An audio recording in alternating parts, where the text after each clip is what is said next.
Good morning, beautiful people. Welcome to the Sunday worship service of the Unitarian Universalist Society of Schenectady. Today is Sunday, February 11th, 2024.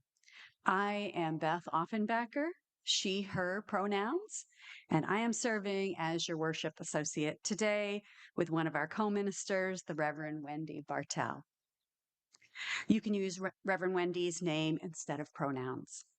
We are so glad that you are here on Zoom and in person, excuse me. Chinese philosopher, founder of Taoism, and author of the Tao Te Ching, Lao Tzu, has a reading in our hymnal that is translated as, "If there is to be peace in the world, there must be peace in the nations. If there is to be peace in the nations, there must be peace in the cities. If there is to be peace in the cities, there must be peace between neighbors.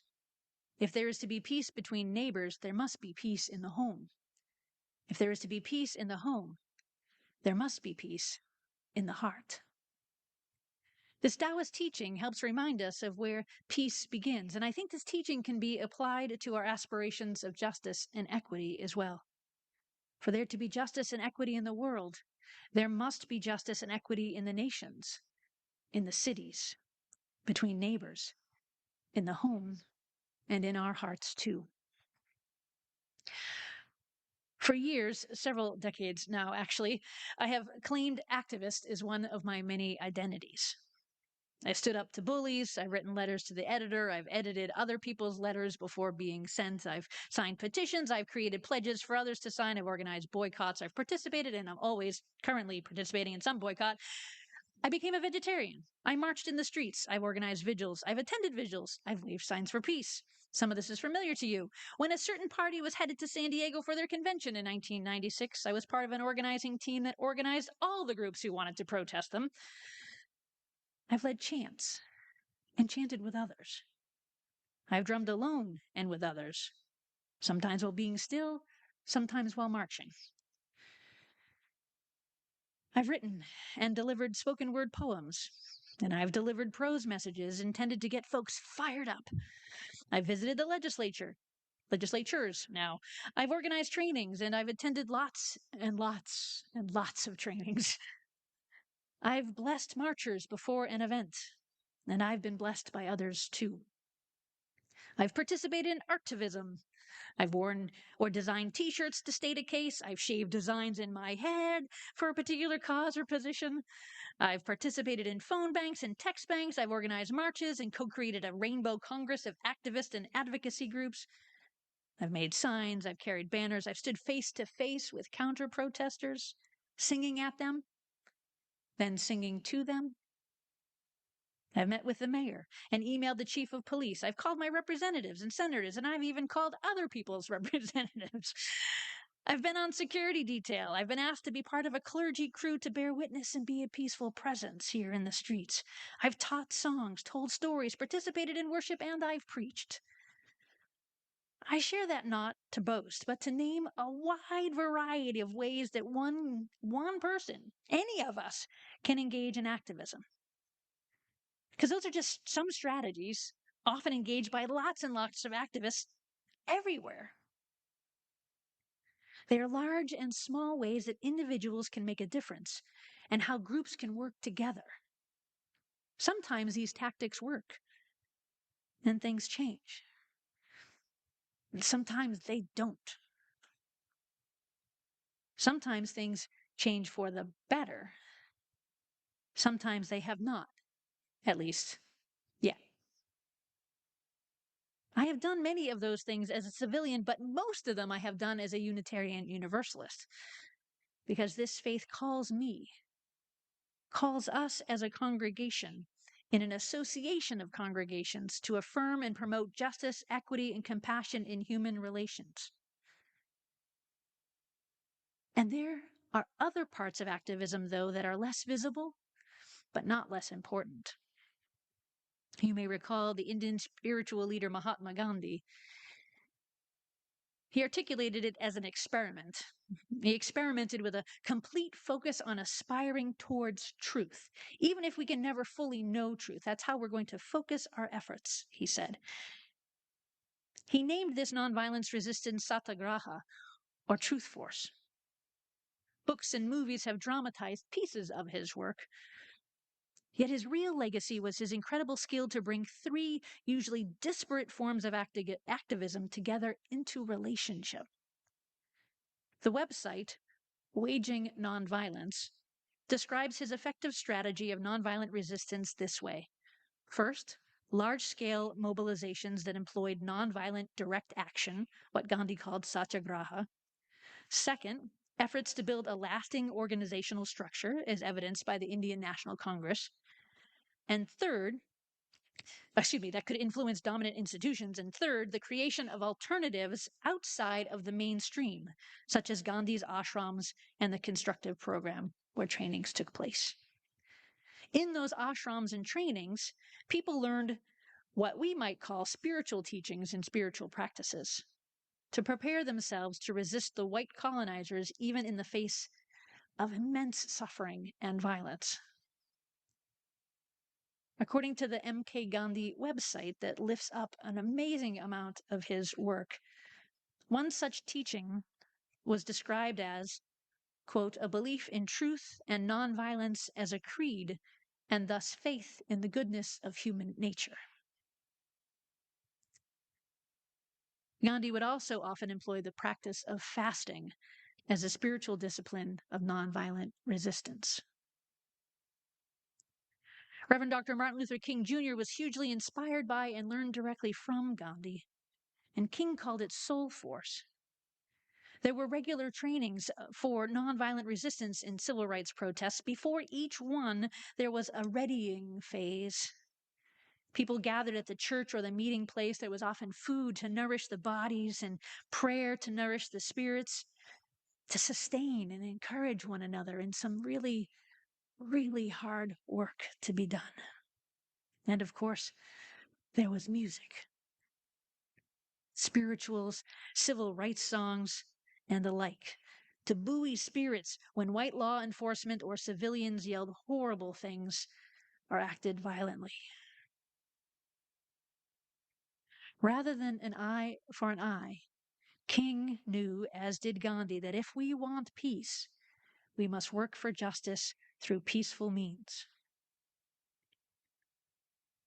King wrote in his text, Where Do We Go From Here? Chaos or Community? Before it is too late, he said, we must narrow the gaping chasm between our proclamations of peace and our lowly deeds, which precipitate and perpetuate war. One day, he said, we must come to see that peace is not merely a distant goal that we seek, but a means by which we arrive at that goal. Nonviolence, in order to be effective, needs to be done on a variety of levels.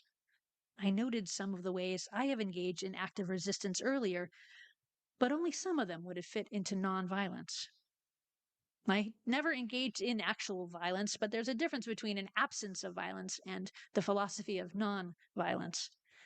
And of course, peaceful doesn't necessarily mean quiet, right? Some of the most peaceful protests I've been to have been rather loud.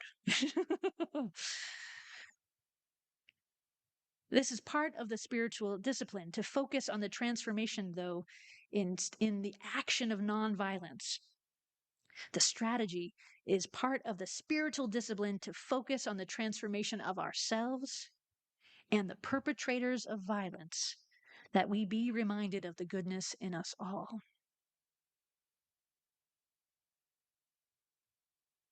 It takes great courage and a deep love for humanity to see the perpetrators as being worthy of love.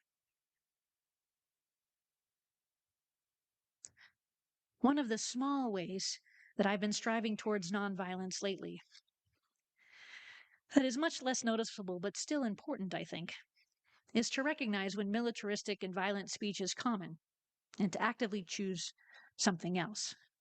because I recognize, as do dozens of scholars in hundreds of articles and studies, notice that our language often shapes our experiences and that science can now show how different parts of our brains activate during rage and violence. So instead of saying, "Dang, you killed that workout yesterday," we might say, "Dang, you were so strong." And or, "Wow, you did a great job in that class," or, "Dude, you were amazing in that presentation at work." It just seeps right in. You killed that workout. Really? You may have noticed that Lynn and I use the phrase to receive the gift of your next breath, as opposed to taking a breath. This may seem subtle or maybe even insignificant to some, but I think it is a small way of putting into action what King named as narrowing the gaping chasm between our proclamation of peace and the ways we perpetuate war. I don't want to arm myself with knowledge. I want to expand my mind, my heart, my compassion with knowledge that hopefully creates a better world. I don't photobomb people, I photo bless them. You didn't bomb that test. You just didn't do well. Violent language is everywhere in our speech. And if I'm committing my life and work towards peace in the world, I need to cultivate peace in my heart, which includes peace in my speech. But that does not mean I am always quiet. But to pay attention to that speech is a relatively easy thing to do once we start to recognize these habits of speech that we just have. And I don't get it right all the time. It's why I call it a practice. Some of you maybe have seen me do this in a meeting, using a word, pausing and saying, "Nope, I don't want to use that word." And then I say something else because it is everywhere. "Can you nuke this in the microwave for me?" Uh, no, but I'll heat it up in the microwave. "Come on, get in lockstep with everyone. Let's go." Um, how about, "Come on, this is a good thing and we need you to be part of this. What do you need in order to join us?" And then there are just the euphemisms at the structural level. The Department of Defense, for instance. In an article in Mother Jones in February of 2020, Daniel King wrote, "Defense hasn't always been the armed forces' official umbrella. The euphemism was born in 1949 when the War Department, more aptly named, was renamed the Defense Department. In the wake of World War II and the United Nations Declaration Against Wars of Aggression, lawmakers, looking for a more sanitized word, settled on the self-justifying defense as a more palatable frame for the business of battle." And Andrew Basovich, a retired Army colonel and professor of history and international relations at Boston University and a member of the Council on Foreign Relations, whose son was killed in combat in Iraq, said, "We always call it the defense budget, but we should call it the military budget. The defense budget is the amount of money we're giving to our military for a variety of things that aren't necessarily defense. But if you call it the defense budget, it's substantially more benign than if you call it the military budget. And this is all accepted language," she says.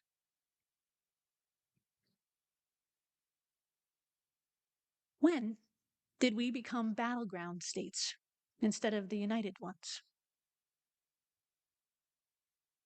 How did we get to a nation so deeply divided that to even try to have a conversation about ideas such as democracy, our nation's actual history, sources of energy, Black Lives Matter, or God is experienced as so threatening that people within our denomination and beyond it are willing to be belligerent in speech, in email, in social media, in the press?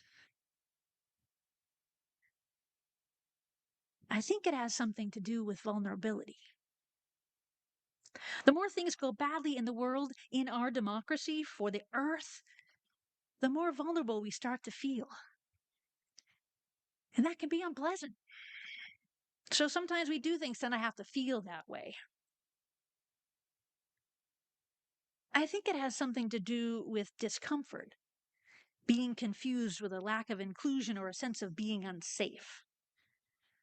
Whether discussing the multiple theologies present in Unitarian Universalism, the UUA's bylaw changes that are upcoming, policies and procedures towards more respectful and healthy boundaries here at UUSS, we are not unsafe in those conversations.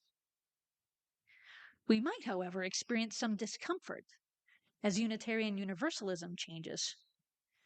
And as we learn more about white fragility and the unintended ways we may perpetuate racism and other forms of oppression, all of us, any of us, we might feel some discomfort as we lean into true multiculturalism because there are some things that each of us needs to learn, some things that need to change. As some of us realize that there are folks who are marginalized only if we keep on insisting on being at the center.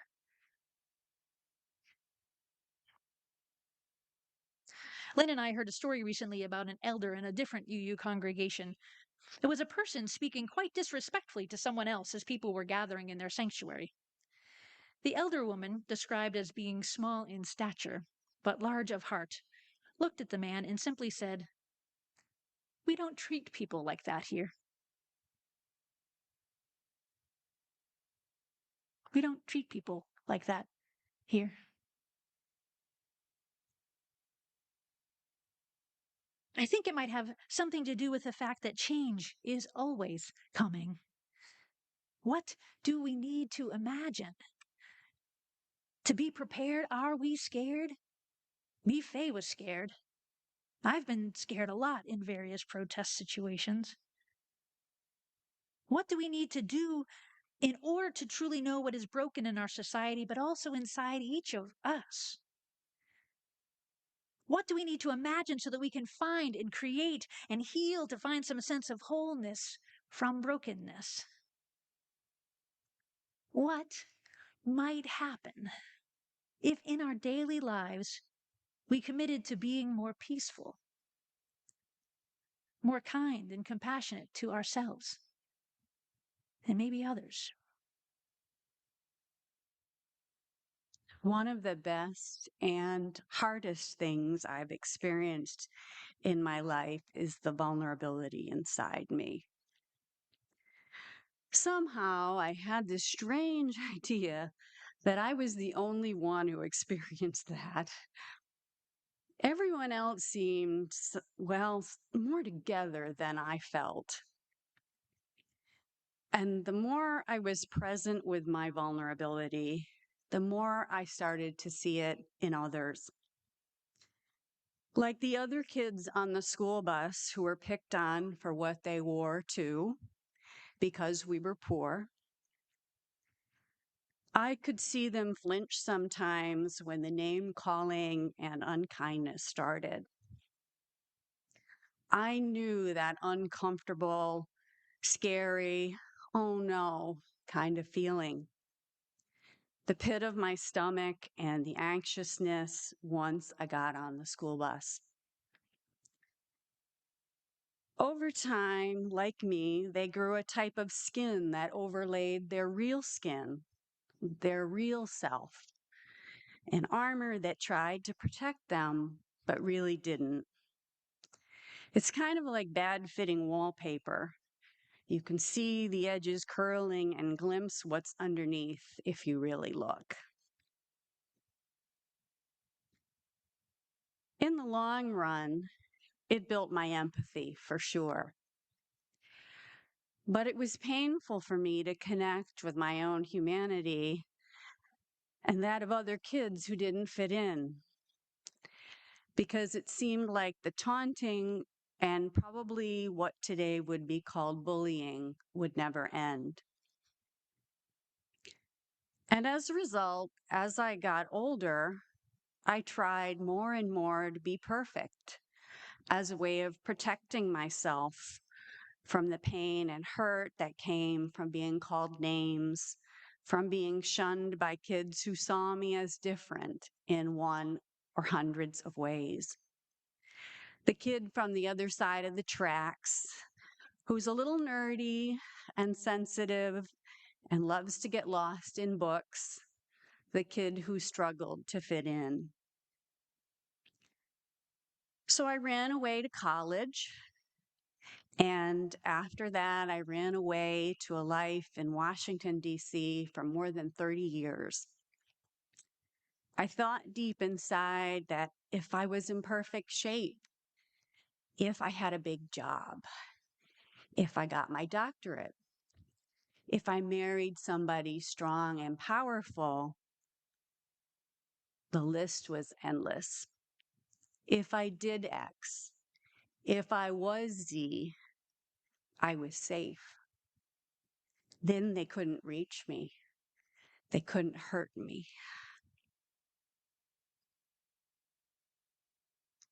And this led to the worst experience of all, because all of those wishful things I created as a protection mechanism ratcheted up my expectations for myself. I was mean to myself when I fell short. I would replay what happened over and over and try to figure out how I could avoid making a mistake the next time. Because if I made mistakes, I used to think it opened me up to being the outcast again, the kid who didn't fit in after all.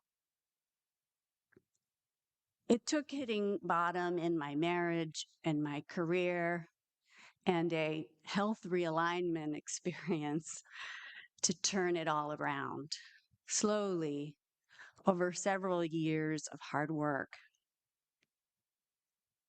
Becoming UU has been a large part of finding my way back into a life of love and compassion for myself and for others in my life who hurt or disappointed me.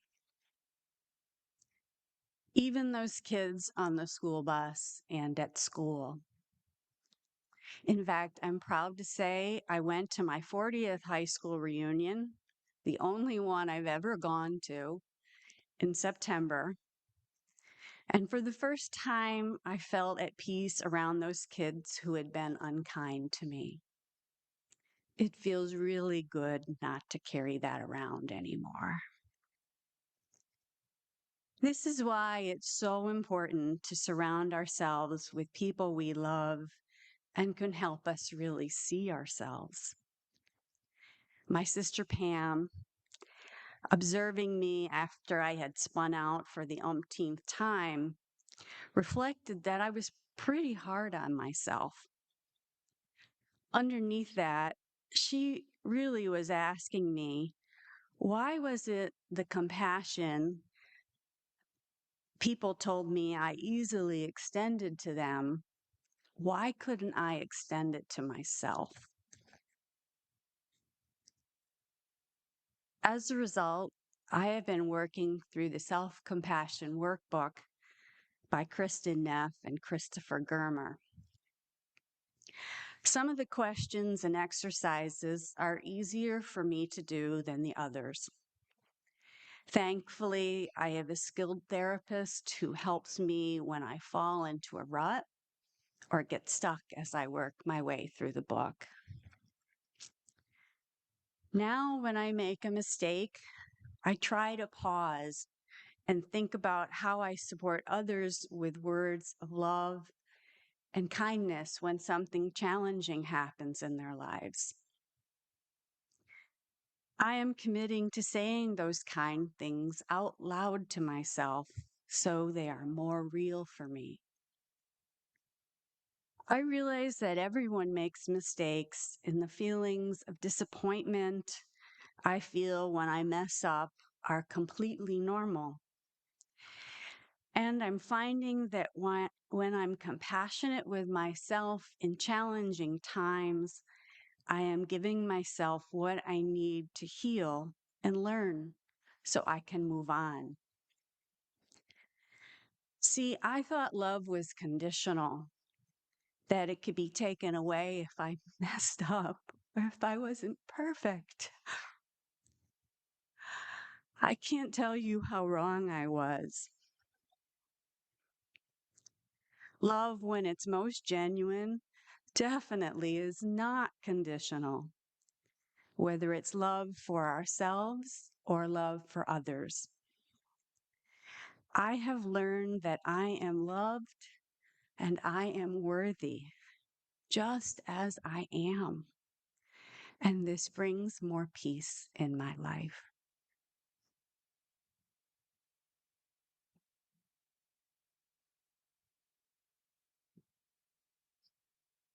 Yeah.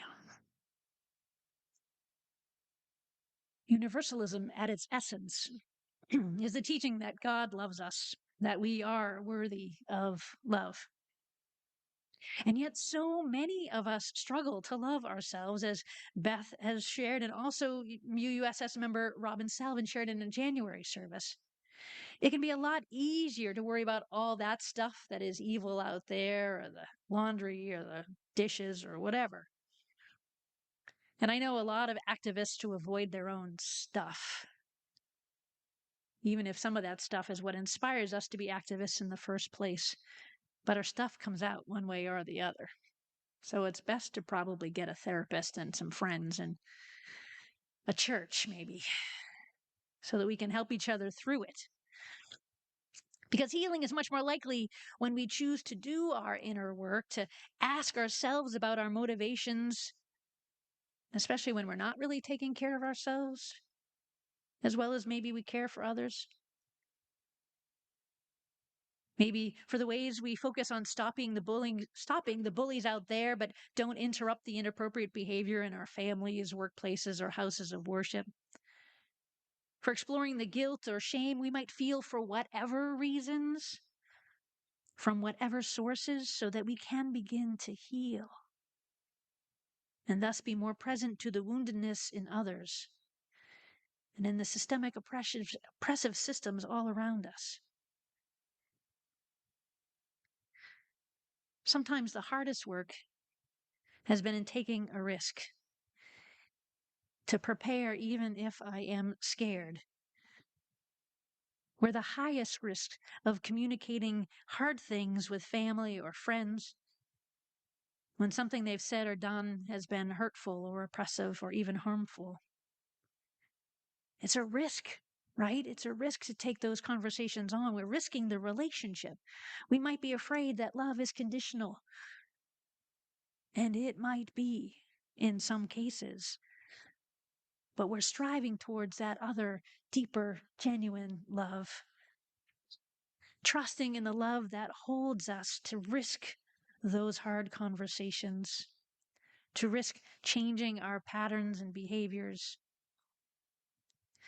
The painter Mifei in our story this morning is a humble painter of stories, and his village sees him as a leader, as someone who can help. Sometimes we need to learn how others experience our gifts in order to see them in ourselves. And I also wonder every time I read that story, why the dragon says he must devour Mifei. Why he must destroy things until the dragon goes back to sleep. Why? Why must Suijen do that? And then I think, when are we the dragon? Devouring and destroying things, thinking it's what we must do. Or maybe not thinking at all and just reacting. Might we pause, whether it's a metaphorical sleep or just a momentary pause, to allow our frontal cortex back online and realize that we must love rather than destroy? Gandhi taught the people of India that they did not need to be subjected to the cruelty of the British Empire, and King reflected back to African Americans, all of us really, that the truth of their goodness and beauty, that justice and equity are meant for all people. Thinking about the dragon of the British Empire and the dragon of white folks who seek to destroy Black, Indigenous, and other people of color. Why? Why?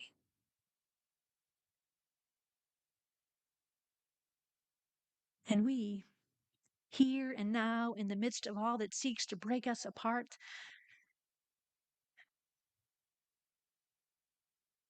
can remember, or can strive to remember, or remind each other that there is a love that is always present, that can carry us forward in the work of peace. That whether we are Black, brown, white, Asian, indigenous, multiracial, we are worthy of love and tenderness. Whether we are wealthy or middle class, working class, or living in poverty or poor, we are worthy of compassion.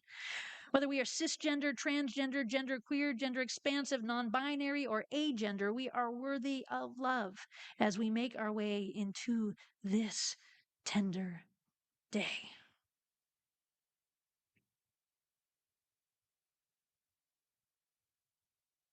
So let us remind each other, because sometimes we all forget.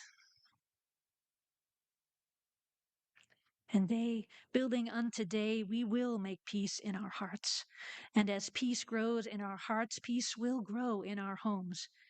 And as peace grows in our homes, it will grow between neighbors. And when peace grows between neighbors, peace will grow in the cities. And as peace grows in the cities, peace will grow in the nations. And if there is peace growing in our hearts and homes, neighborhoods, cities, and nations, it will most certainly grow more peace in the world. And justice and equity are sure to be the consequences of such peaceful, though not necessarily quiet, living. Be gentle and kind with your sensitive heart. Remember to let it shine. And when you fall down, know that's not who you are. You can rise up singing. We can rise. We can help one another rise day unto day. We can rise up singing. And may the power of our song resist all evil, all oppression. And the power of our song strengthen our faith. May it be so. Amen. And blessed be.